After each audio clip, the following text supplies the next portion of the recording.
Karthik win ಆಗಿಲ್ಲ ಅಂದಿದ್ರೆ ಅಕಸ್ಮಾತ್ ಆ ನೆಕ್ಸ್ಟ್ ಕೈ ವಿನ್ನಿಂಗ್ ಪೊಸಿಷನ್ ಅಲ್ಲಿ ಇದ್ದವ್ರು ಯಾರು ಅಂತ ಅನ್ಸಿದ್ಯಾ ನಿಮಗೆ?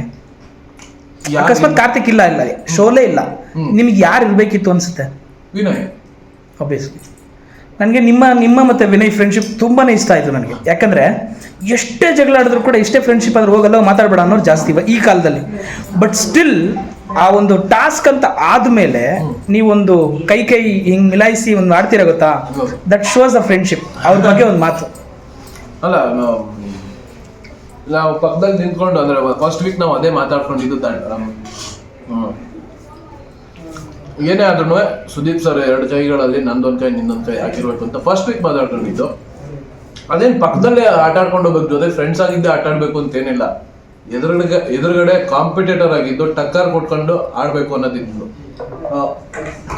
ಅದ್ರ ತಕ್ಕಂಗೆ ಅವನು ಆಡ್ಕೊಂಡು ಬಂದಿದ್ದಾನೆ. ಅವನು ಬರ್ಲಿಲ್ಲ ಅನ್ನೋ ಬೇಸರ ನನ್ಗೆ ಬಂದಿದೆ, ನನ್ನ ಆಸೆ ಒಂದು ಆಗ್ಲಿಲ್ಲ ಅನ್ನೋ. But is a great sports man. ಎಲ್ಲ ಟಾಸ್ಕ್ಗಳು ತುಂಬಾ ಚೆನ್ನಾಗಿ ಸ್ಟ್ರಾಟಜಿ ಮಾಡ್ತಿದ್ದ.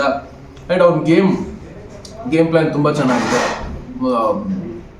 ಒಟ್ಟಾರೆಯಾಗಿ is my good friend, is my big brother. ನನ್ಗೆ ಲಾಸ್ಟಲ್ಲಿ ನಮ್ಗೊಂದು ಲೆಟರ್ ಬರ್ದಿದ್ದ. ಆ ಲೆಟರ್ ಬರ್ದಿದ್ದು ನನಗೆ ತುಂಬ ಇಷ್ಟ ಆಯಿತು. ಅದನ್ನು ನಾನು ಓದ್ಬೇಕಾದ್ರೆ ನಂಗೆ ತುಂಬ ಹಾರ್ಟಿಗೆ ಟಚ್ ಆಯಿತು. ತುಂಬ ಭಾವುಕನಾದೆ. ನಾನು ಇಂಡಸ್ಟ್ರಿಗೆ ಹೊಸದಾಗಿ ನಾನು ಬಂದಾಗ ಸಾಕಷ್ಟು ಸಲ ನನಗೆ ಬೇರೆ ಆರ್ಟಿಸ್ಟ್ಗಳ ಜೊತೆ ಟೆಕ್ನಿಷಿಯನ್ಸ್ ಜೊತೆ ಕನೆಕ್ಟ್ ಆಗೋದಕ್ಕೆ ತುಂಬ ಹೆಲ್ಪ್ ಮಾಡಿದ್ದೇನೆ. ಅದನ್ನು ಯಾವತ್ತೂ ನೆನೆಸ್ಕೋತೀನಿ ನಾನು. ನನಗೆ ತುಂಬ ಕಮ್ಮಿ ಸಂಬಳ ಬರ್ತಾ ಇರುವಾಗ ಮನೆಗೆ ಕರೆದು ಊಟ ಹಾಕಿದ್ದೇನೆ. ಅದೆಲ್ಲ ಮಾಡಿದ್ದೇನೆ, ಅದನ್ನು ಯಾವತ್ತೂ ಮರೆಯಲ್ಲ.